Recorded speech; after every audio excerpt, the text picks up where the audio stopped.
Hello, I'm Mass, another Adepticon Battle Report. Coming from Milwaukee. So, Skillin and I went to Milwaukee to play an Adepticon. We had a good time traveling. It was pretty good, unlike last year. And even the ride back, there was a little bit of weather, but we also didn't have any incidents like last year. It was very good. As for the games itself and the convention and the venue and everything, they went to a bigger venue, what was actually really nice. It was less cramped. Conquest was in the grand ballroom with Steamforged Games, Battletech, Horus Heresy, like narrative stuff, Free Blade I saw there. I think there was HeroClix, while GW and I believe Atomic Mass Games, so like Legion, Star Wars Armada, X-Wing, Marvel Crisis Protocol, and all the GW games were by the exhibition hall, and the big announcer guy was up there, not annoying everyone every round, just saying stuff and being really annoying, so that was really great. The market was, I think, slightly bigger than it was last year. I think there was more interesting booths than there was last year, and it was just a bigger venue. Like the historicals had their own floor. Golden Demon wasn't cramp. Like last year, Golden Demon was around this, I wouldn't call it an archway, but like you would be up on kind of a balcony on the second floor in the previous venue looking down, and all the Golden Demon stuff was kind of crammed like in there on this little balcony. They had to walk around and it was super tight, while this year they had a bigger area, so they had more space for people to kind of get in and walk through and look through everything. It was really nice. Also with Milwaukee, beautiful city, lots of great food and drink just in walking distance of the venue. Was really nice. Like I think we went to a steakhouse that was only about 15-17 minutes away just by walking, and it was like, all right, yeah, we'll just walk down there. Like, this will be great. So I do enjoy that Adepticon moved their venue to Milwaukee. It's an hour closer to where us Canadians live, so I was also really happy about that. But it was a great choice, great venue. Yeah, great everything. Like, I think it was a much needed improvement from last year. They're growing every year, and the last time where they did it in like just outside of Chicago, you could tell it was getting really tight and cramped. So I'm really glad that they changed. There's a lot more room. As per the Conquest tournament itself, I played Raygoon, so 4 Flame Berserkers, 2 Ardent Kirawas, 2 Magma Forge, Hold Ray, 2 Hold Warriors, and 2 Ironclads. It's kind of like a fast scoring list. There's plenty of battle reports on the channel. If you haven't seen it, there for me to kind of go deeper. But we're really just going to get into my Adepticon games, and I'll talk a little bit more at the end, and then, you know, that's it. So, here we go. Game 1, turn 1. I'm playing it into an Old Dominion Fallen Divinity player. I believe this is Pico the Guy, who is one of the vanguards in the local area. Super nice dude, really fun to play. Had a quite enjoyable game on Divide and Conquer. As you can see here, I have all 4 units of Flame Berserkers in, and I am kind of just rushing the table right now. I'm really looking to capture these 2 zones, and then set the line of engagement between, I guess, like that building and that building, and that building and that building, using that piece of water, what is hindering in water, to keep him out, and then hopefully crush a flank and then like take one of these 2 sides. That's kind of the goal there. Tons of Flame Berserkers to do it with. Let's go on turn 2. Here's turn 2. Get both my Magma Forge and my Hold Ray with Hold Warrior. So, turn 2, my opponent finally brings on his Fallen Divinity. He didn't bring it on turn 1 simply because he wants to support it. That's fair. He's got his Brig Praetorian block, who's looking to get on the zone and start getting his Optio to gain extra dark power there. He's got his Hero Deacon, his Legionaries, and then he's got another unit of Legionaries who try and like make a play for that zone. I'm like, nope, I don't want to deal with that. So I kind of just set up to charge my opponent, keep him locked down over there. This one, same thing, charge my opponent, keep him locked down. I really want to fight my opponent right on this water edge with me out of it and him in it. So that side is going to be locked down for the majority of the game, especially with that water. While the left side, we got that Fallen Divinity right over there, so that's going to be a big pain that I'm going to have to deal with. But I reinforce with both my Magma Forge right up the middle, so that they can hopefully either A, one of them can swing this way and help out, or like both of them can, or one of them, you know, can swing that way and help out if need be. The Hold Ray, his whole goal is just to get on the zone and sit on it, and if he's lucky, we'll just do it in orange, he'll just get over here. Alright, that's turn 2, let's go to turn 3. Here's turn 3. So I believe, like, I'm not gonna remember who got every supremacy and all that stuff. I did play 6 games basically in 2 days, and it was a big convention and everything. So I know the Flame Berserkers went in and killed the Legionaries. Then my opponent, you know, brought up his Canifers, brought up his Centaur melee guys, brought up another unit of Canifers, kind of held both the Fallen Divinity and the Legionaries. Like, he's kind of adding Dark Power Pool to both the army and the Fallen Divinity. So I'm kind of like, okay, I don't know if you really want that first, but that's fine. In this position, my opponent, if he hits me with those Canifers, he's going to be in hindering, so that's going to help me a lot. And I kind of set up with the other Flame Berserk unit to kind of, like, protect my flank when these Centaurs go in. Hold Ray, once again, just kind of nudging his way forward, not getting too crazy. I do get Adrake, who kind of runs up to counter the Fallen Divinity. I know I can kill her if I get, like, 2 Drakes in her, and she's staying back, so I'm like, well, I might as well just set up to deal with her, and that's fine. I'm not doing any side deployments simply because these 2 buildings are just, like, kind of zoning me out really hard to do any. As for the right side, my opponent doesn't get aggressive with his Praetorian block. He just kind of sits there. It's fine with me, so I just set up to absorb the Canifers. We'll be sitting in water, and then, you know, get up here to set up to defend, as well as bringing up the Hold Warrior, or not the Hold Warriors, the Magma Forge to fill in that gap once those Flame Berserkers die, and the Hold Warriors to eventually get onto the zone. Alright, that's turn 2. Let's get into turn 3. Here's turn 3. So a bunch of fights go on. Canifers and Flame Berserkers get into work here, do a bunch of damage. Sadly, my opponent got me to draw one of my Flame Berserk cards a turn early, what didn't allow them to hit the Centaurs on the side, because, like, right after he draws the Centaur, so that would have been, like, much better on my end. Magma Forge, start finding his other unit of Legionaries there, you know, take out a stand. Ironclad, you know, looking to maximize charging into stuff. Other Ironclad coming up to support. Hold Ray on the zone. So we're, like, been scoring that the past 3 turns. On the other side, I finally decided to go on my Flame Berserkers, do a bunch of damage. Nothing too crazy, but I'm holding the Praetorians back there, not allowing him to get his Centaurs out because both units are engaged. And then he charges me with his, like, Canifers here. Doesn't do a ton of wounds simply because he's, like, in the water. It doesn't get impacts, and I just clash back and do some damage. And then I follow up my Magma and my Hold Warriors, who are looking to keep contesting that zone and score it. So, like, right now, the line of engagement is where I want it to be. What's really good, I'm keeping my opponent off. His entire list is on the table, and I'm starting to get into fights and slowly wear him down. Playing into Old Dominion is always a grind, and so I'm getting ready to just keep the scoring up so that if he ever breaks through, I have a huge point lead, and I can carry that to the win.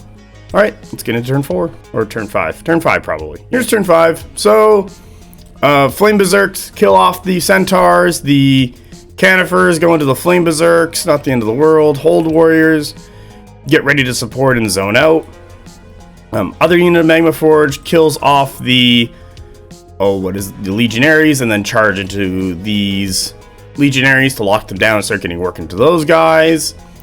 Then my Ironclad Drake gets charged, I believe, in the side by this Fallen Divinity.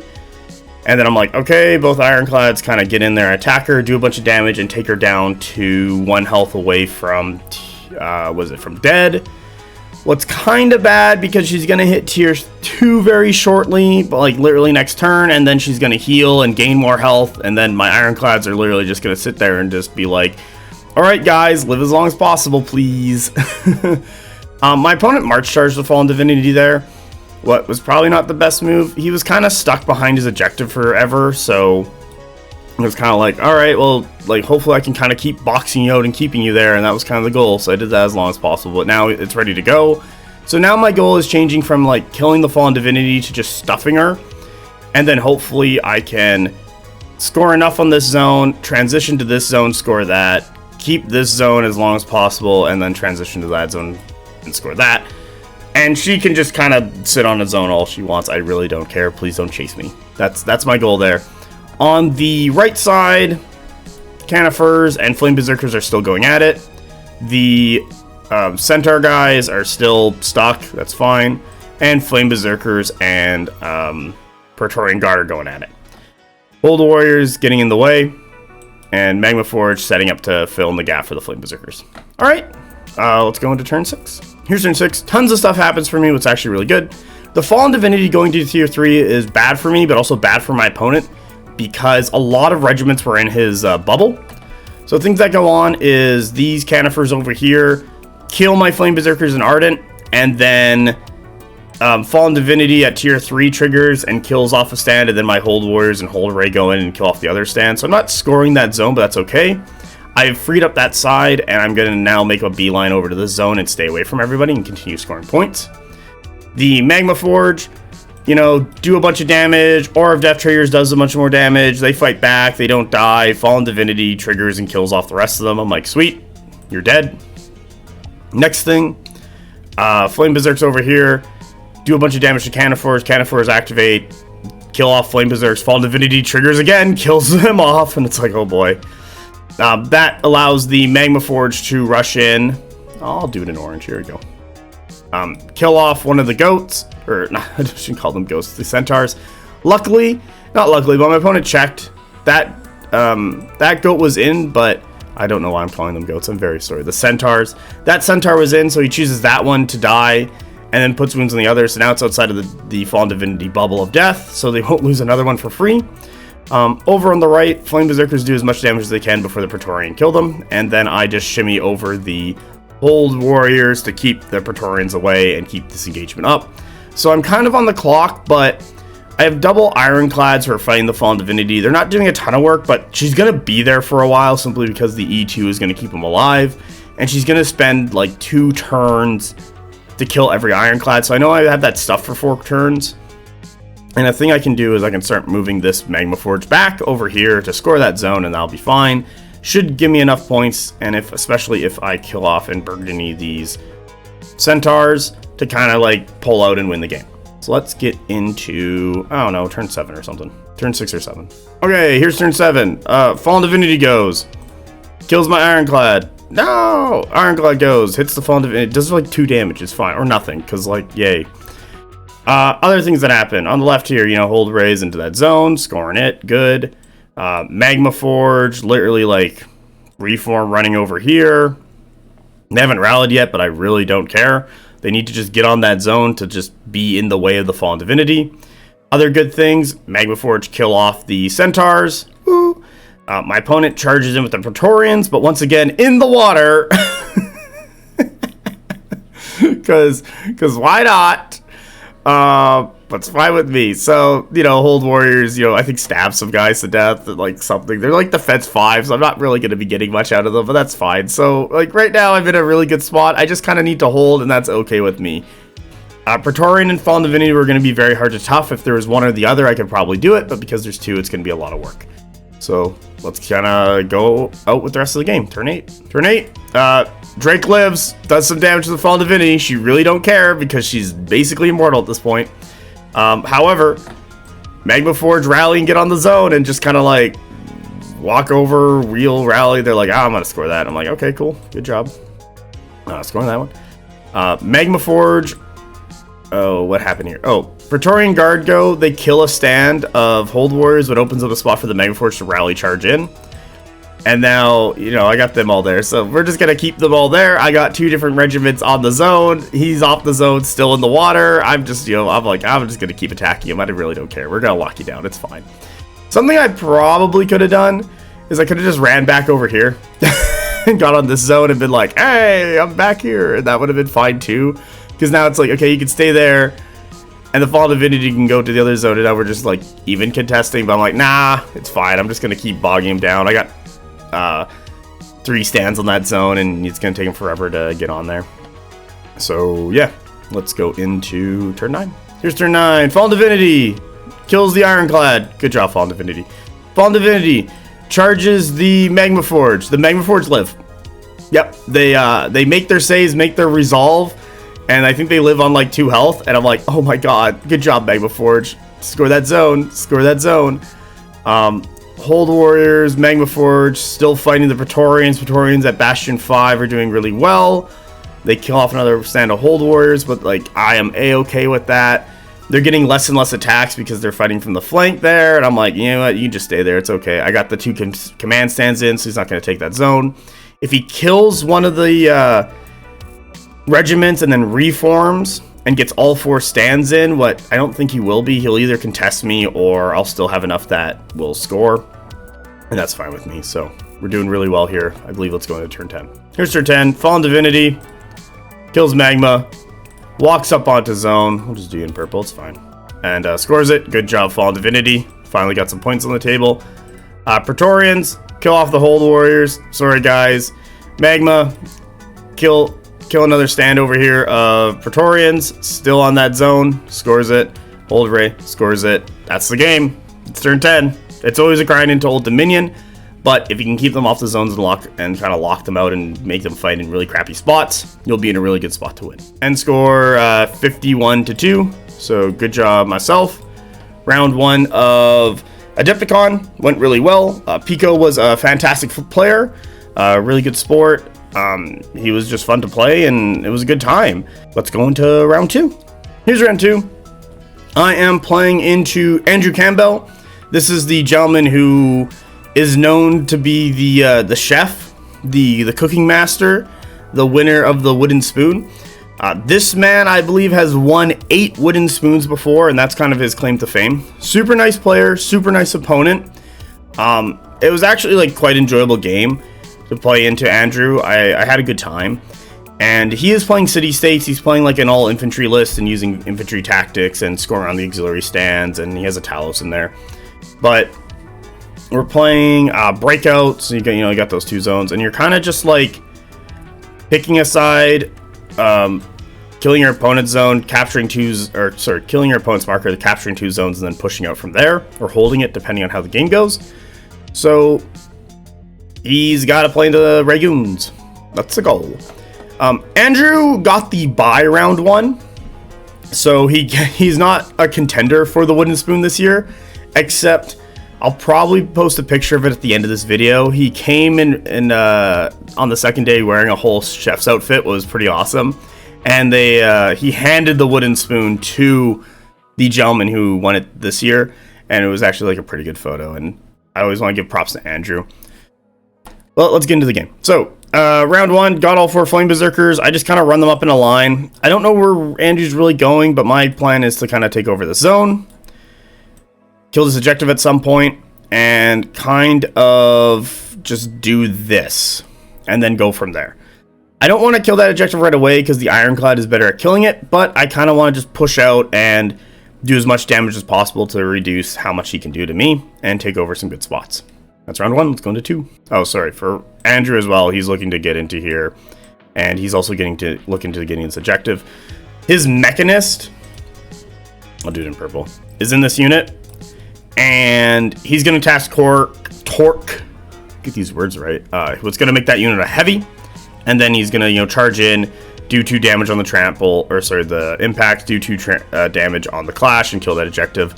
So I kind of see that coming, and that's why I got these 2 units right here, and ready to push out and kill them once they take that objective. Alright, let's go to round 2. Here's round 2. So Andrew went for it.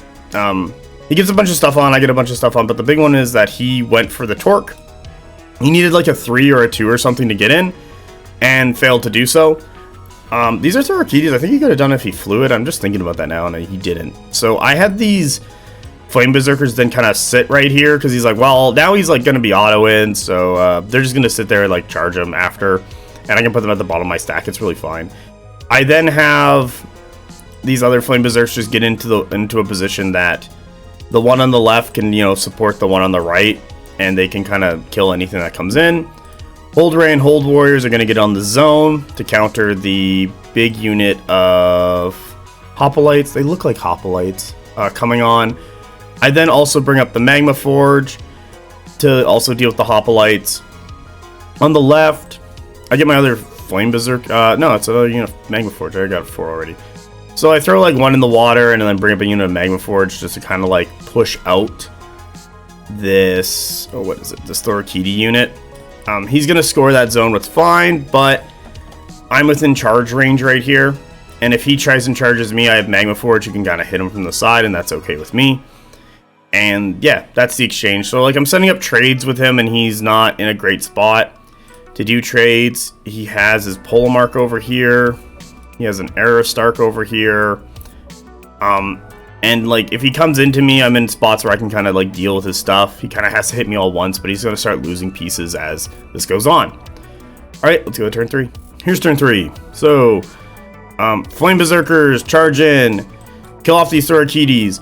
Thorakides with the bowl have a small issue. If you do enough damage, you can kind of just break shatter them if they're 3 stands plus an auxiliary to 4. And I killed 2 stands, did a bunch to the bowl, and then my opponent activated them, and or death triggered and like did enough damage to like kill off the bowl, and it died before they could rally. So then I took over that point. And I then moved up my Magma Forge later in the game this way because he's not pushing anything else over in that area. And that's fine with me. Things that also didn't go very well for Andrew is that he charged in with his Thorakides, made them heavies, charged in. And he failed to do damage on the impacts. He was like brutal 1. And I rolled the saves because he got 2 hits, and it was like, okay, well, I was planning for you to kill that ejective marker because I wanted to charge you with my Flame Berserkers, but I guess I can't. I do end up rolling both Ironclads right up the middle, simply for 1 to like hit this ejective and 1 to go deal with this Talos. I'll do an orange here. This guy. So like these 2 orange guys are going to go fight, and the other one, after he's done killing the ejective, can come and hang out. He brings his Sacred Band up in the middle and a unit of, looks like Phalangites as well. As for the other guys, what does he do here? He sends his Ogma in to my Flame Berserkers. Flame Berserkers, you know, like these guys clash. I do some draws, you know, where I'm like, okay, Hold Warriors and Hold Array get on the zone. They just run up, scoring that. That's okay with me. Magma Forge, get up and be relevant later. That's okay with me. What forces him to have his big, like, Hoplite block move into a position where he can't really do anything to threaten me. And he's stuck kind of behind his Ogma because they're engaged. And I eventually, as my last card, Flame Berserkers, hits him in the side and, like, wipes them out between the 2 units of Flame Berserkers. Yay. With that, I'm scoring both side zones. I think this is his entire list. And so at this point, I'm really looking to, like, tighten the loose around all this and kind of wipe it all out. So let's go to turn 4 and see how that's done. Here's turn 4. I get my other unit of Hold Warriors who just, like, reinforcement Vanguard up onto the zone, like, around that building over there. I had to, like, wheel on and then, like, run up and get on there. What freed up the Flame Berserkers here, so, you know, they just reformed and walked over to, like, become relevant.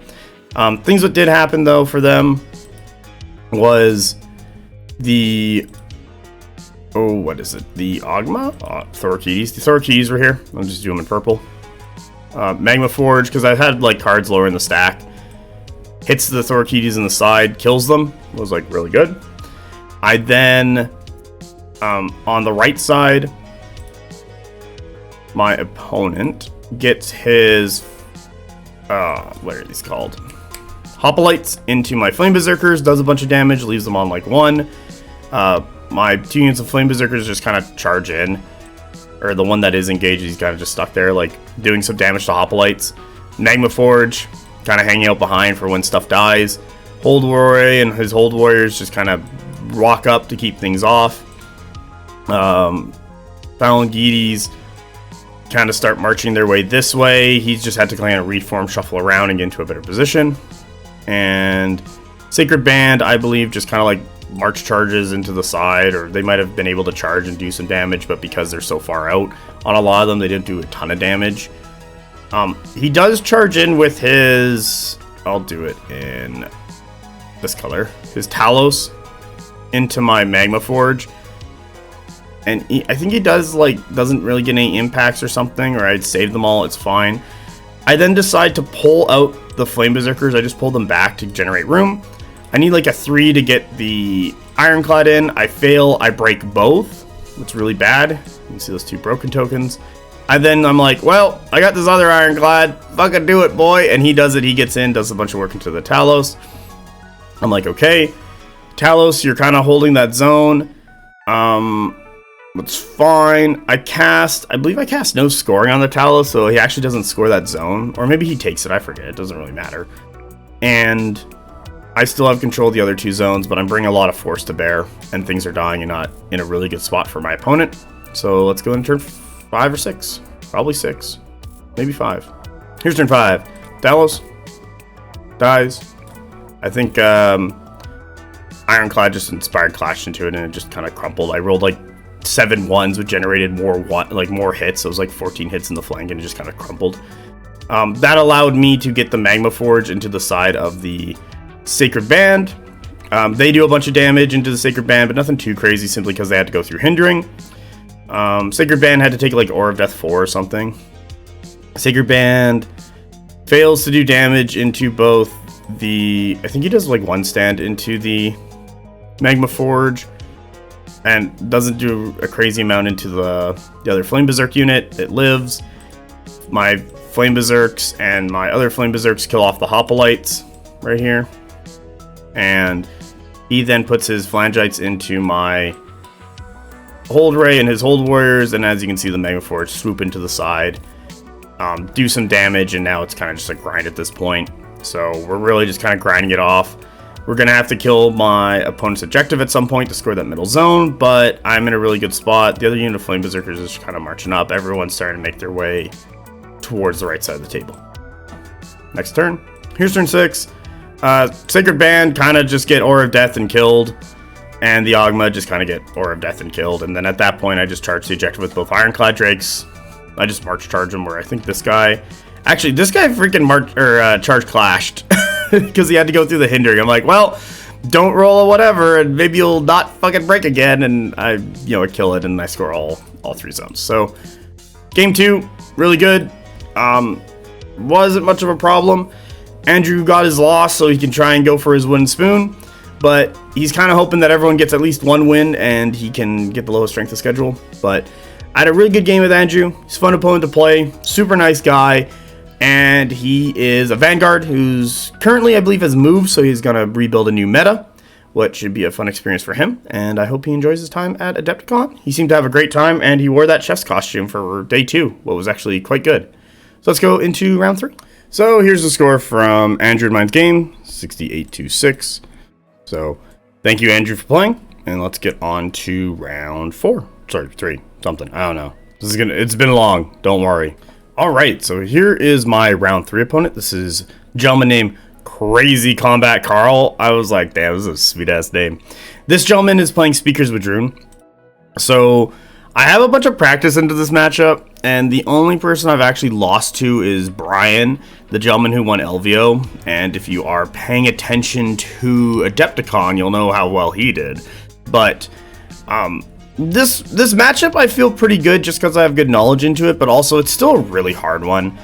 I'm really we're playing head to head, so it's a kill point scenario. You still got to play on the zones. There's a lot of big hindering and water and forest, and I really got to go hide behind these trees to kind of survive. We start off, and I'm not feeling too great. Only get 1 card, so Flame Berserkers and the Ardent. I kind of just run up because I'm looking to get into that zone. My opponent correctly puts his Slinger unit right in the middle of the table. He has plenty of space to put stuff to support it, so it won't be caught in a flank.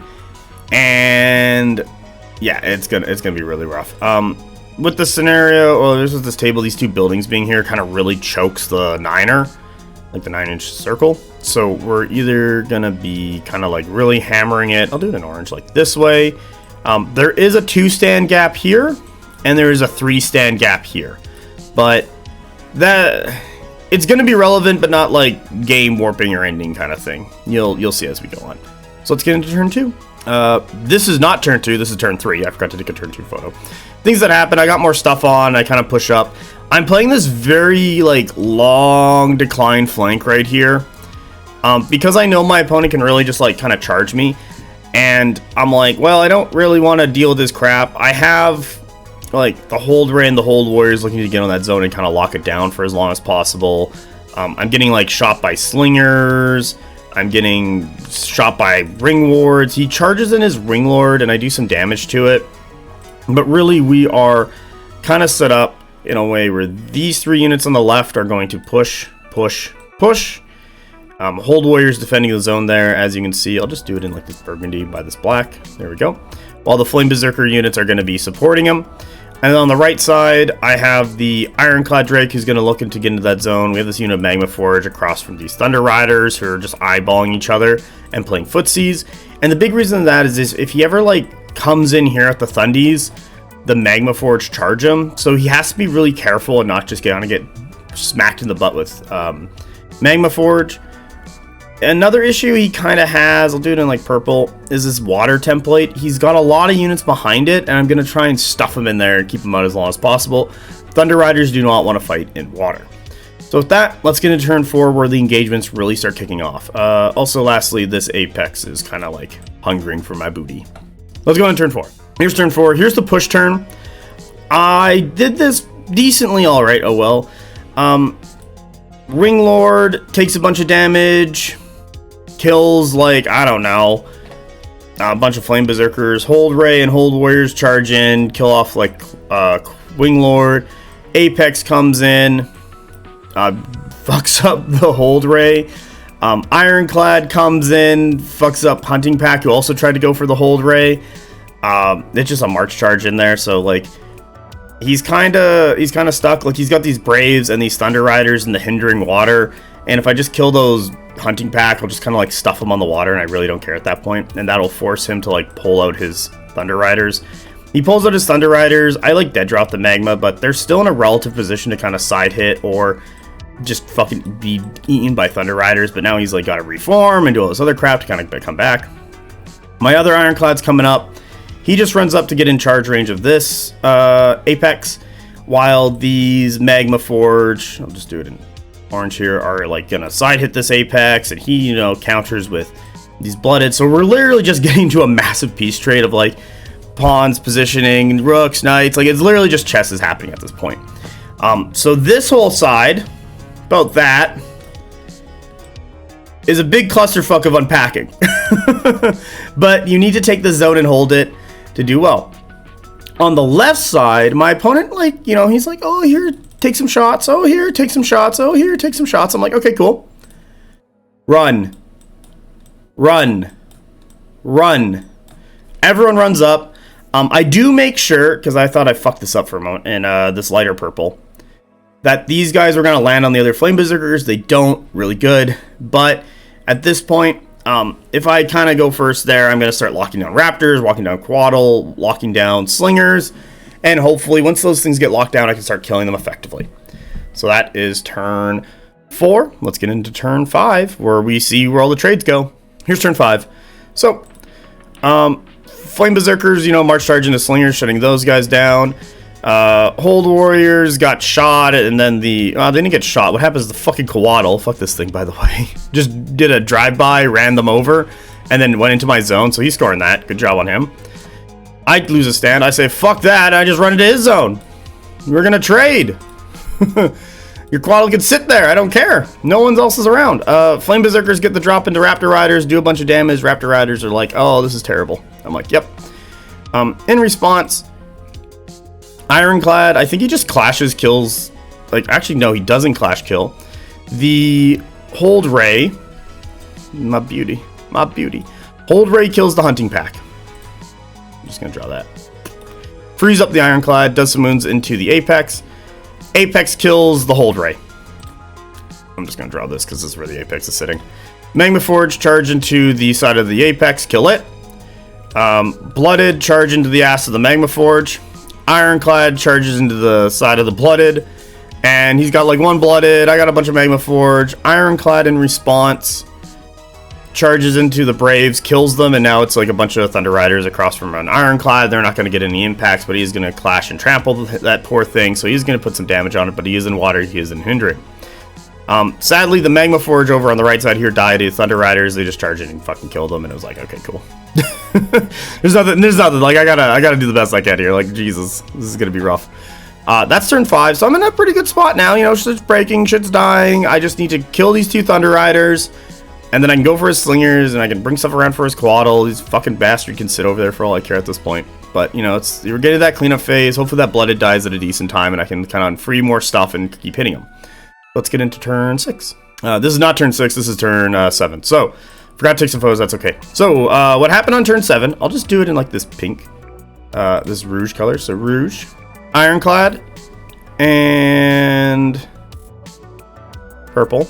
Thunder Riders. I think the Ironclad hits the Thunder Riders. The Thunder Riders hit the Ironclad. It wasn't the ones in the water. It was the ones... These Thunder Riders from over on the right side hit them. And, like, the Ironclad finally goes down. Does allow me to get my Ironclad into the flank of these Thunders eventually and kill them. I think they do it on turn. Like, I charged this turn after killing the Blooded. And, kill... Oh, what is it? The Thunders, like... The Magma had to clash, kill the Blooded, and then they charged into the flank of these Thunders. And then, as you can see, the Ironclad kills those Thunders. These Thunders turn around. This is turn 8 now. I'll stop that. So, turn 7, once again. Blooded over here. Had to draw the Magma Forge card before it died, or before the Blooded died from Aura of Death. Had to clash it, and I charged into the side of those Thunder Riders. What freed up my Ironclad, but got into position to charge his Thunder Riders. On the left there, my Flame Berserkers clash, kill, walk into the forest, get shot by Quaddle, I don't really care. I then, like, reform charge into the Quaddle the next turn. Slingers, they dislodge themselves from these Flame Berserkers, and that's kind of turn 7. Turn 8, the Flame Berserkers get into the Quaddle. I think you can see there do 9 damage, which is really good. Quaddles isn't a huge fan of getting attacked by Flame Berserkers. Flame Berserkers will kind of, like, kill this thing over 2 turns. The Magma Forge kills some damage, like kills a stand and does some AOD into the Thunder Riders. Have to reform and clash. The Magma live, and my Ironclad gets into the side of his Warlord, kills all that, and is now looking to kill his Thunder Riders. And these guys reform because my Hold Warriors were like sitting back here away and had to shoot it and just, like, you know, pelt down the Hold Warriors. They're dead. That's okay. I am actually scoring this zone, I believe, because I have 3 stands to his 2, and he is scoring this zone. So I believe it's like turn 7, turn 8. So we'll get into, I don't know, like turn 9, 10. This looks about turn 8. So the Ironclad comes in, as you can see, kills those Thunder Riders, they're dead. My Magma Forge just fucking books it because he doesn't want to die a horrid death. The Quaddle, I think, tries and does like a stands worth of damage into the Flame Berserkers. Flame Berserkers in response killed the Quaddle. Slingers gotta, like, march wheel. They're out of range of the Flame Berserkers, so they can't actually hit them. And I'm like, okay, sweet. You have no more scoring stuff. I'm scoring the middle zone. You're gonna try and kill stuff for points. Let's get into turn 9 and 10. Turn 9, Flame Berserkers run into the forest. Slingers just fucking pelt. Moving through the dangerous terrain, he loses a stand right here because he's been walking through the stuff, and it's like, well, at least I did 1 damage. Ironclad, you know, he's reform, runs over here. He's looking to go for those Slingers. That thing's at full health, so he's going to have a terrible time trying to kill it. So yeah, I score the zone, doing good. Round 10. I win the roll-off. I charge my Ironclad into the flank of these Slingers. I don't do any damage to the hindering, but he's going to get 2 support attacks from the Regiment and the Predator, and that's not going to be enough to kill the Ironclad. What keeps my Flame Berserker safe in the woods from dying to give him any more points. And I score, and that's the game. Pretty tight, pretty close game. Like, not close, but, like, it was a high skill game. There's a particular way you got to play this. We both did pretty well, but I think the big mistake here was that my opponent got bogged down in this water and got stuck in himself a couple times and didn't peace trade as well as he could. And then his left side, he might have activated a couple other things before, and I kind of got the jump on all his stuff. What locked it down before he could really do anything on the left side. What allowed me to kind of, you know, clean this up over the course of a couple turns, and then myself peace trading a little better into the right side went to a victory, and also scoring that 1 zone consistently through the entirety of the game. All right, let's go look at the score. Here's the score. did really well, 53 to 30. It was pretty like at times like close, but then, you know, in that end little bit, I'm like scoring the big zone over and over and over again, and he stopped scoring it. So I was like, okay, cool. we're at a good point. And yeah, so that is the end of day 1. I am 3-0, and I'm going into day 2, and I have to go fight another Wadroon player. All right, so here is my round 4. I am playing Brian, Mr. LV over there winner, Mr. Thunder Daddy, as he is now called because of all his thundering, and he is playing his Speakers Wadroon list. I have played this list before on TTS. It's very strong. He plays it very well. From talking to him, he said it is basically playing a gun line, but instead of shooting, you're just launching dinos at people. I have a good start with all my Flame Berserkers showing up. I'm looking to kind of capture this and hopefully like lock him out. I should probably fight him better. I'm a little scared of Brian, and this is kind of like my downfall. He gets both his Raptor Riders. He positions them decently aggressively. I think he's got like a 15 or 16 inch run. He like places them 14. He's got this whole thing mapped out of where he's got to put stuff and where he's going to hide. He is particularly waiting for turn 3, turn 4 before he does anything. I need to lock down the zone and then threaten at least this guy here, or score it or something. So let's get into turn 2. Here's turn 2. So good job on the quaddle. You're like March a million, so you get on that zone and score it. Well done for you. I get a Flame Berserker into the woods. You know, Flame Berserker's kind of hanging out. I'm setting up traps so that, you know, my Flame Berserker's gonna hit him. He moves his Raptor Riders back. He has no reason to kind of push forward. He's got his hunting pack up there to like kind of push out. My other Flame Berserkers sit right there. I should have positioned them over more, like so that they could actually get on the zone better. And then I've kind of follow up with Hold Ray and Hold Warriors and the Magma Forge to put pressure on that zone, and I'm kind of committing 3 to kind of hold it and kind of hopefully take it over while putting a more force onto the other side. But one of my issues is, once again, buildings. Fucking love buildings. Kind of in the way. It being directly in the way of that zone kind of takes up a lot of space, while on Brian's side, the building over there is, you know, he's fast enough, he can get around it pretty easily, and it's not hampering a lot of it. I probably should have played more maybe on the left side, but I didn't really want to give him like a free ejector marker over here on the right. So, you know, you got to kind of give and take, and this is always going to be a hard matchup. Let's go into turn 3. Turn 3 is really good. I get the rest of my list on the table. So double Ironclad, unit Magma Forge. You know, he gets his hunting pack. I kind of set myself up on this turn to, like, I charge in with my Hold Warriors to lock down the Quaddle. Brian eventually does a withdrawal order and like sends it way over here, so the Quaddle's still around. It's just behind the building. He just withdraws and shoots and stuff. The hunting pack going into the Flame Berserkers. The Flame Berserkers kind of ran up to zone out the hunting pack so I can lock down that zone and take it. I think this is probably a mistake for me. I'm a little too aggressive here. I should have kind of sat back and like set up so that like one thing can come at me at a time and I can kind of like fight it off.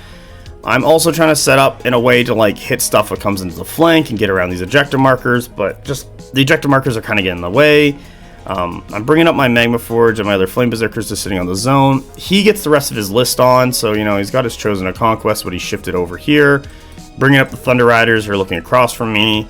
Bringing on the Apex was looking across from me. Bringing on the other Raptors and Thunders. Just kind of, the Raptor Riders are actually like this tray right here. He just can't put them on. That's really hard to see. I'll do it in orange. There we go. It's much better to see. And he's okay sitting there right now. He has the speed advantage. I need to kind of like push in at this point. Next turn, turn 4, I should really push, and I didn't, and that's kind of what leads to a bigger downfall. So here's turn 4. So big downfall once again. I kind of consolidate my position right here, but that gives him enough time to crumple the left side. So hunting pack kills off Magma Forge. Here, I'll just do it in red. So Magma Forge over here. Other hunting pack. And my Flame Berserkers. So Flame Berserkers kill hunting pack. Hunting pack charges in from here into Magma Forge. Fucking just eats them. Other Flame Berserkers charge to the side of Hunting Pack, kills them. Thunder Riders do like a standard damage when they charge in. Magma kind of dirtled a bit, but he's kind of winning on the card activation at this point. Quaddle flies around, shoots these guys, kills them, kind of hangs out. I'm still scoring this zone, but that's not going to be likely for long. Raptor Riders just, shoot Flame Berserkers until they kind of die. The movement and free shots is kind of rough. So at this turn, I should have kind of like pushed out with Flame Berserkers. I didn't really want to, and then had the Ironclads back, simply because he has the higher card activation, and he had all his all those 3 work threats over there, lower in the stack. So if he goes for it, and he has the card advantage, he can kind of just kill those Flame Berserkers for free, but then my Ironclads are there, so then I'm trying to win a dice off, and it's like, that's not really a good plan if you're trying to win a Supremacy to get Ironclads into stuff.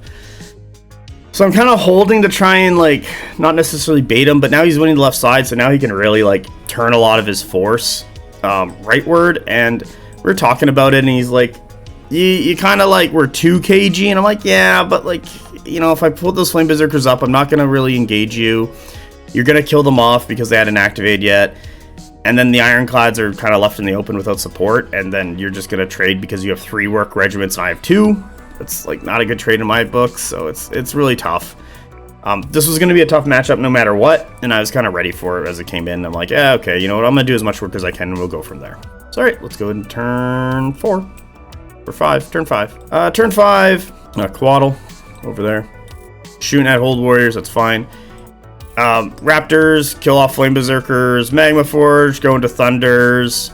Other Raptors, run around and shoot more Flame Berserkers. The Chosen of Conquest were casting Decay on that zone and doing enough damage.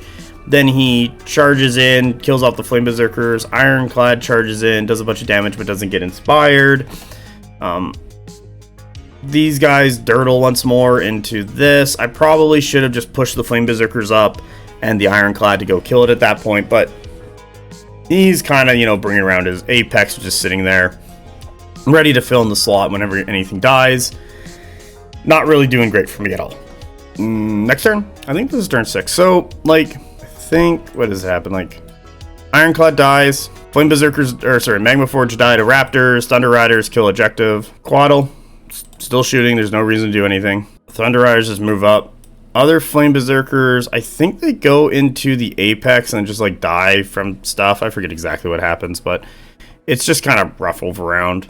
And at this point, he's scoring this zone, I'm scoring that zone, and he's killing an objective marker, but this is just going to crumple into, Brian's already won at this point, we're just kind of playing it out. Next turn, I think my Ironclad marches into here, kills. He's reforming, getting out of the hindering, looking to go for my Ray, more shots, everything's just kind of collapsing at that point. He's still scoring this with the Apex, and let's go into the final turn. Apex scores, Thunder Rider charges the Hold Warriors and scores, and then the other Thunder Riders charge into the ejector marker and scores. So played a little cagey, but I think Brian is just that much better of a player than me. I really don't have enough stuff in my list to really threaten him or push him off. There's a lot of free shooting in the Wadroon right now. The Predator on the Apex shoots for free. The Raptor Riders all shoot for free. The Quaddle shoots for free. It's that little bit of chip damage does add up. The Raptors, the Hunting Pack are all getting fluid formation, so they're kind of getting around stuff really easily. The Thunder Riders being such a great shock cav of just march charging 15 inches, you take a bunch of brutals with shocks, you're a Clash 4, and then a bunch of tramples. It just kind of wipes stuff off the table. I literally played this round 3, but Brian is playing a much better list and version of it, and also has been kind of pushing this list for quite a while, and he has a much better grasp of it. I feel if I tried to push out, I would have been in a bad spot. And so I kind of was a little more cagey than maybe I should have been, but it's really tough to do, especially when if your reinforcements are showing up or not. And kind of died. So yeah, that is my round 4. First losses of Adepticon, not the end of the world. Let's see the score. There we go, 13-36. Well done, Brian.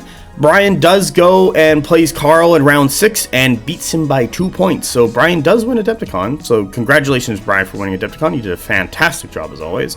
And Brian and I have played a lot on TTS, but it's a much cleaner and better game when we actually get to play in person.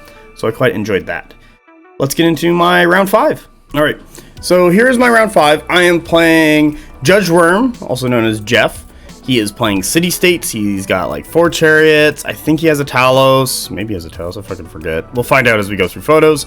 He also is running some Thorkides and stuff. I'm, still running my goons. We're playing on Maelstrom. Talking to Carl about this, Maelstrom is like the purest form of conquest, simply because it's just literally scoring the zones and fighting people off. Judge Rollo redid the table and decided that hindering and lava and water and hindering was a great idea to have underneath those zones. So thank you, Rollo. That's very kind of you. Mr. Worm gets his Thorkides and his scoring auxiliary stand on the table, just runs them up. I'm running up. I'm really looking to box this out. Wow, that was a terrible line. Box this out, score those 2 zones, and have a great time. The reason why I'm doing that is simply because this building's in the way. And I have a better chance over there because there's more stuff that can affect things. I do end up making a play on the right side, and you'll see how it develops. But right now, I'm just kind of running everything up. I'm correcting one of my early mistakes into Brian right there by just forcing it on and not having it over here, like the regiment, and then has to kind of wiggle on. It's just going to go straight on. All right, let's get into turn 2. Okay, so here's turn 2. I get my 4th unit of Flame Berserkers, Magma, and my Hold Array and Hold Warriors. I kind of wanted more cards. Jeff gets his 4 freaking chariots. Fucking love these things. His other Thorkide unit, he just kind of runs up, and his big phalangite, his phallus unit, what else? Phalangites unit. There we go. For the 2 of us, I just kind of run up in such a way that I am making a box. So if he ever decides to come into me early on, I have Flame Berserkers for round 3 to hit him. I have Flame Berserkers to hit him here. These Flame Berserkers can also charge him here. It's like a 2 to get in. And these Flame Berserkers literally run up in such a way that it is a 3 to get in. And if he decides to charge me, he's got to come off the zone. What's A-okay with me. These other Flame Berserkers just kind of hang out over here. I look at it. I know there's going to be a lot of fighting in the middle, and that's going to crumple stuff up. So I just send the Hold Ray and his unit to just kind of go sit on the edge of the zone. It's really fine. And the Magma Forge, I see where he's bringing up that Phalangites unit. So I'm like, well, Magma Forge, you're going to have to replace Flame Berserkers at some point. So you just run up the table right in the middle. That's a fine spot for you. Chariots, he's committing 1 chariot over here. Up with the Sorkites. Good choice. And 3 chariots over here. He could see over his stuff. It's probably a fine commitment, but I think he could have dropped a chariot over here and just contested this with the chariot. It forces me to come off and chase him, and fucking hate chasing chariots. The chariots are really good. And the more you have, you'll see round 6. The more you have, it only gets better. So let's get into round 3. Here's turn 3. I get an Ironclad Drake. Boop. Is that it? Yeah, I literally just get an Ironclad Drake. So that's not great for me, but we got to do what we got to do. So first things first, I charge in with my Flame Berserks, kill off a unit of Thorkides. So I do I don't know. I kill off the 2 side stands, but breaks them and deal 5 damage to the Minotaur. He then activates a chariot and shoots me, and I'm like, okay, that's fine. I then activate the 2nd Flame Berserk unit who charges into this brick. I kill off 2 stands. Then he starts activating Thorkides, and the first one, Aura of Death, kills off the Minotaur and breaks and shatters them. Or they were already broken, but then they shatter, so they're dead. I'm like, okay, cool. Chariots start kind of backing up, and they're they're shooting and shooting. Sacred Band come onto the table to fill that hole and not have more chariots die, what's fine. That charge right there, you can see from my opponent, he had to it was in the turn 2 photo outside of his line of sight. I'll do it in this kind of color. So he couldn't side charge them with his Polomark unit. Or sorry, not his Polomark unit, but his Phalangites unit. If he did, I don't know if he wanted to be that way, because I got other Flame Berserkers kind of hanging out and behind, not really doing much. And then, we start going back and forth on card draws. He's moving around. That chariot shoots. These Thorkides rally, clash, kill a stand, do some wounds. He brings up this Ogma unit with like a polemark kind of hanging around. That's fine. I bring on my Ironclad. He brings his Phalangidi units closer within 12. He's going to have the polemark cast like Arista on them so they can get another plus 5 inches, and he'll pull them from the infantry stack so they can like auto in. That's fine. I have Magma Forge literally right behind it and Ironclad literally right behind. I'm fine if you take that Flame Berserk unit. You're going to get hit really hard. Even if you have Pike Formation, it's still going to be a big hit. And a lot of guys are not going to do well.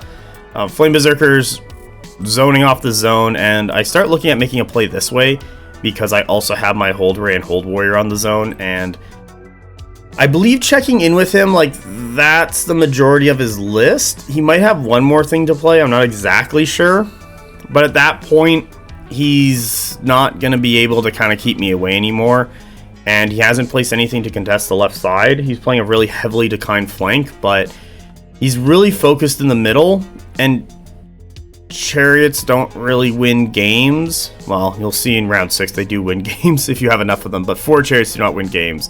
But they do provide a lot of support. You still need your regiments to do a lot of the heavy lifting. So, let's go into turn 4. Here's turn 4. With how far everything is forward, I can like side deploy this Ironclad to threaten these Ogma. What's really nice. Flame Berserkers kill off the Thorkidi unit. Hold Warriors run onto the table to start looking to pin down this chariot. This chariot kind of like dinkies up, shoots some shots, I believe, into some more Flame Berserkers, or he shoots some shots into other Flame Berserkers. It doesn't really matter. This Flame Berserk unit over here charges into one of the chariots, kills it. Oh no! And then the Sacred Band come in, charge into the Flame Berserks, kill them. I'm like, that's fine, you're way back there, I really don't care. The other chariots, they like walk up and like shoot Flame Berserkers. This one I think shot Flame Berserkers. It's just kind of like, he's just kind of getting a little messed up there.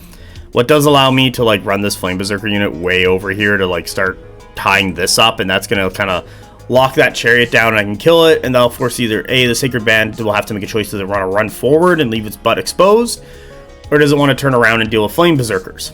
Hold Ray, good job buddy, score that zone. On for the Phalanges, charge in, kill Flame Berserkers, Magma Forge counter, charge in, kill a bunch of guys, Ironclad counters, goes in, kills a bunch of guys. I think it breaks the regiment. I'm very fine with that. My other Magma Forge unit, he's kind of comes up with the table because I'm like, well, I'm going to need you for the Sacred Band, I'm going to need you for the Phalangides, so you can kind of just run over there because I just need to wait. I had the Flame Berserkers literally next to when he hit me with those Phalangides and they died, and I was like, okay, well, it's bound to happen. Like, here you go. Yeah, doing really well there. Let's go into turn 5. Here's turn 5. So, my opponent wins a roll-off. Ogma get in. I'm like, okay, cool. I go with Ironclad, kills off the Phalangidi block. The rest of it, they're broken, so he just, like, shatters them. Next, he starts doing, what is that? He like activates a chariot, shoots at me.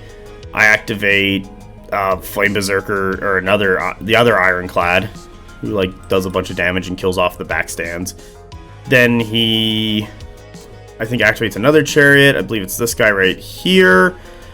Shoots into the Flame Berserkers, trying to kills them. Doesn't kill them. Backs off. I then start activating Flame Berserkers, charge into the rear of this guy, locking him down. I think I clashed, but he's like got 2 wounds, so he rolled really well. I rolled really bad. It doesn't really matter. Hold Warriors into this chariot, locking it down. These Flame Berserkers rally and like score that zone. These Magma Forge run onto the zone. After these Magma Forge run off to like go chase the other chariot who's been like shooting at people. So yeah, I got all 3 zones, and at this point, and then Sacred Band basically just do a reform and set up to like charge the Flame Berserkers for next turn. But at this point, Jeff calls it. He's got 2 out of his He's got 2 out of his 3 chariots. Yeah, 2 out of his 3 chariots are locked down with something. He's probably freeing one of them His Polemark and Ogmar dead. I think they did like 8 damage in total. So that Ironclad is fine. He's probably not going to do enough damage to like kill it off. And I'm probably going to have the Ironclad kill it anyway. And then I'm going to have Magma Forge go chase more chariots and stuff. His Sacred Band are going to kill the Flame Berserkers. The Chariot, I don't know if it's necessarily going to escape, but, you know, I got Magma Forge, you can then, like, charge in and lock it down again, and the Sacred Band could be stuck over there in the corner. Like, they're not in a good spot anymore. The other Magma Forge can go chase and lock down a Chariot, and, like, once they're locked down, it's kind of like, oh, I'm just going to keep hitting you. But I control the zones that I'm scoring, and if I can get Ironclads into Chariots, they go down a lot easier. So yeah, at that point, Jeff calls it, and we just kind of score it out. So 39-1. So good job, me. Thank you, Jeff, Judge Worm. We played a good game, but those chariots were not carrying you. And also in this game, I should mention. So I got bone grafting done on Monday, and I had to take like a bunch of antibiotics and painkillers throughout the tournament. And I was told by the dentist to not drink while I was on them. And Apex Chinchilla is a pharmacist, and he's like looked at them and he was like, yeah, you shouldn't be drinking while doing this. And start of round 5, Jeff was like, oh yeah, let's do a beer. And I'm like, oh yeah, sure. So I like drank a bit of beer, popped my drugs because it was pop drug time, and then drank the beer. And then I like basically went on a like just fucking lost myself. Like I bit of my vision was starting to blur, and I was like, oh, this beer is really hitting me right now. I haven't eaten anything, and this is really hitting me. And I was just like being a crazy person, and Jeff is like, what the fuck is happening? And I'm like, oh. So thank you, Jeff, for having a great game with me, even though I was kind of like blitzed out of my mind. And yeah, well done for round 5. I'm at 4-1 right now. I'm quite happy. That's my goal was to get 4 wins. I've achieved that, so let's go into round 6 and see how I do. Alright, so here's my round 6. So the gentleman's playing Polar 525. He is playing, I hope you're excited for this, 8 Chariots. Because my god, 8 Chariots is a lot. And then 4 units of Companion Cab.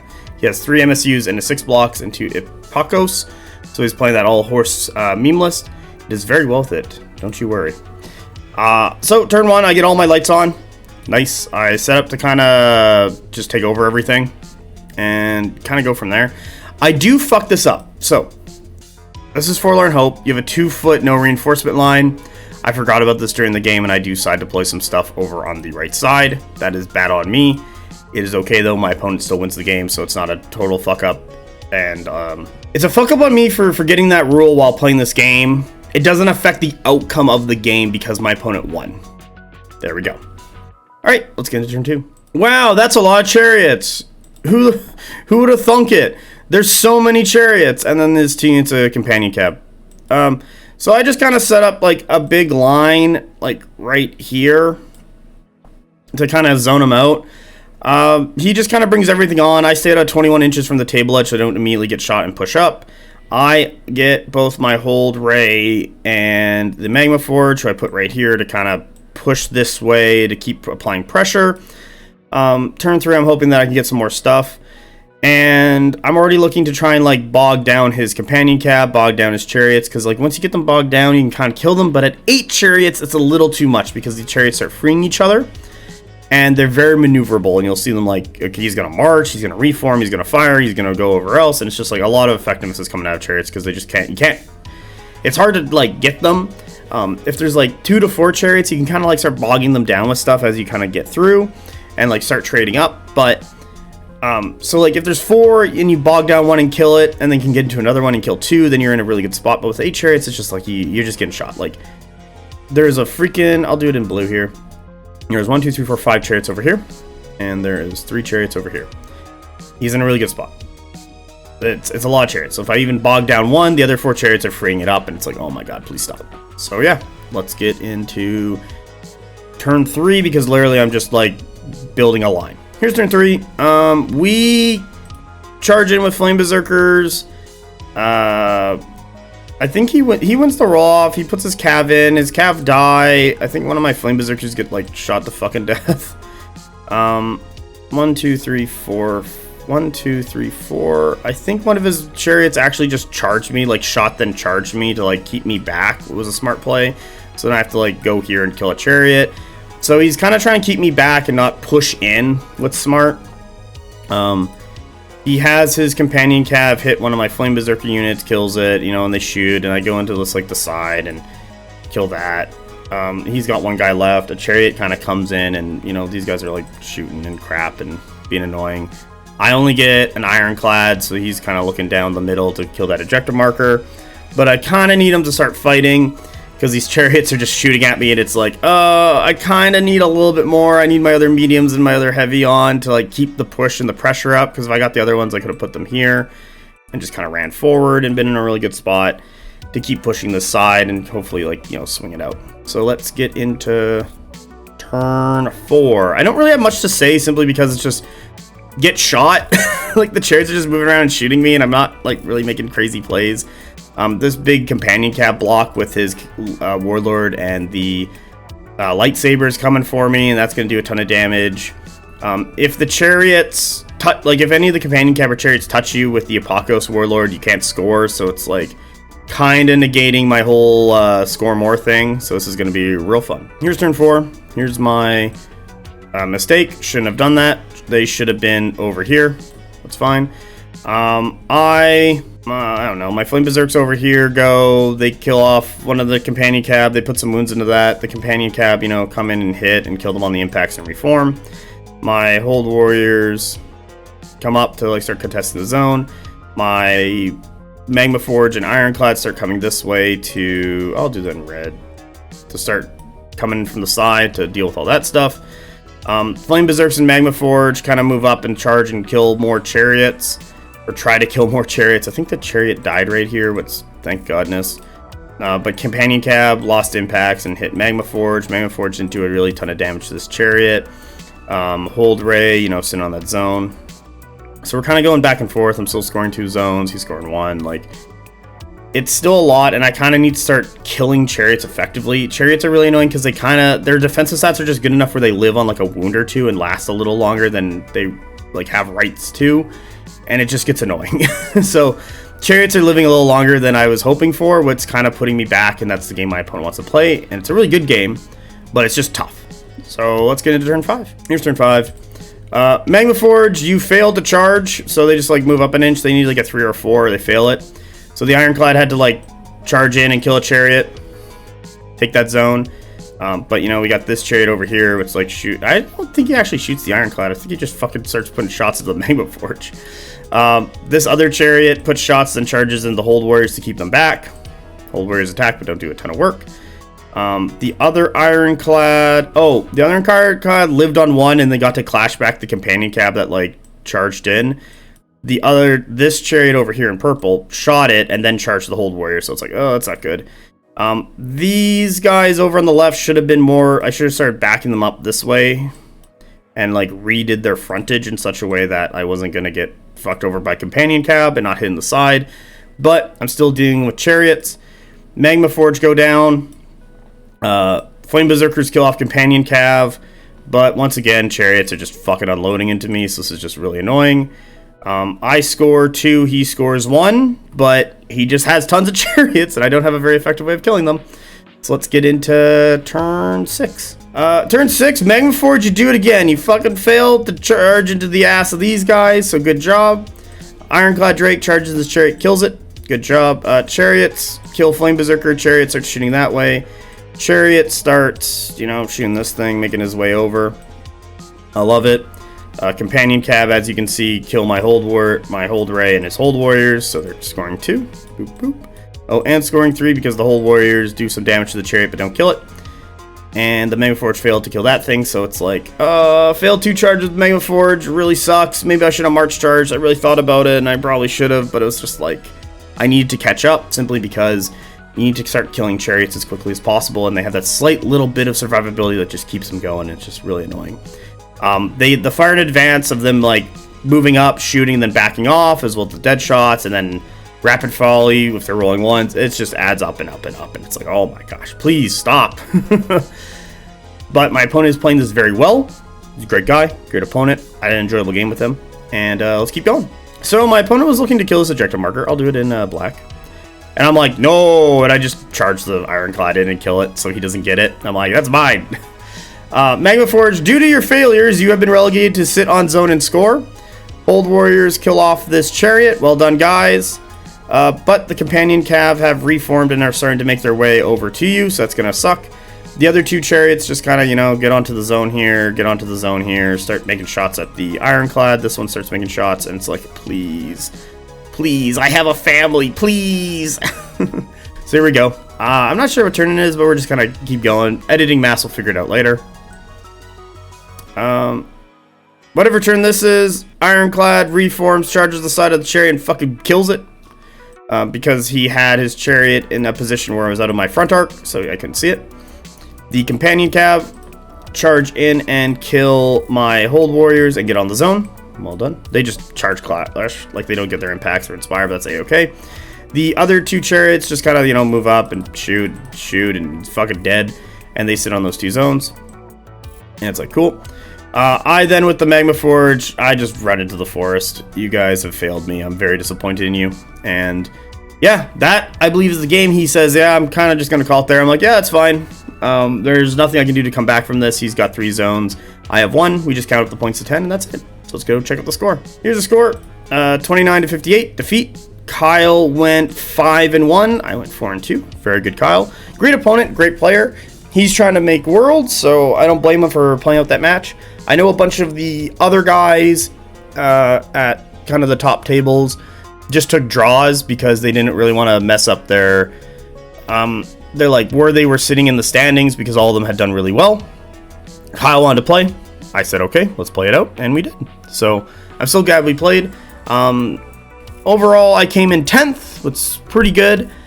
I had a quite enjoyable time at Adepticon. Brian and Carl played a game, and they were the round 6 to see who wins. Brian won, so he got first. Carl came second. And then a gentleman named Big Mike came third after him and Blitz Minis from Singapore played. Talked to Blitz Minis, super nice guy. Hopefully we'll do something in the future and like have a chat, or, you know, bring on the podcast or something. Gentleman, I gave him a BonkTable patch. He gave me a tape measure. At round 5, someone like stole my tape measure, so I had to go run over to Army Painter and buy another one. And I was just like, it was just so weird, because I was like kind of high off my mind with all the painkillers and the alcohol, that like I was like just standing around looking for my tape measure while playing Jeff. And he's just like, you okay, man? I'm like, my tape measure's gone. I don't know where it went. Overall, really fantastic tournament. Judge Rollo was there. He always does great rulings and is a great judge, understands the rules incredibly well, makes some really good tables, does as best he can, especially in the larger formats. He's a great guy to talk to and be around. Fantastic judge, and I'm always glad whenever I see him at events. He does a really well job. He does a really good job like managing these large tournaments and making sure that everything's on track and there's nothing like weird happening. Parabellum did a fantastic tournament. Parabellum had a lot of prizes.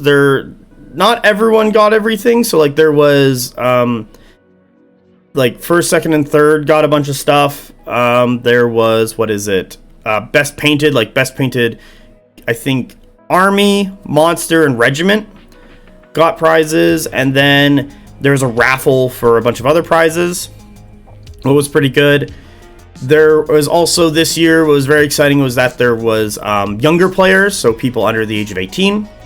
They played. I think the youngest player was like maybe I want to say he's probably like an 8 or 10-year-old, to be honest. Like the kid was pretty young. I think he went like 3-3 or something. I couldn't exactly tell you what his score was. But there were some younger kids there, and it was like, it's always great to see like young people getting into wargaming and being supported, and also coming to larger events.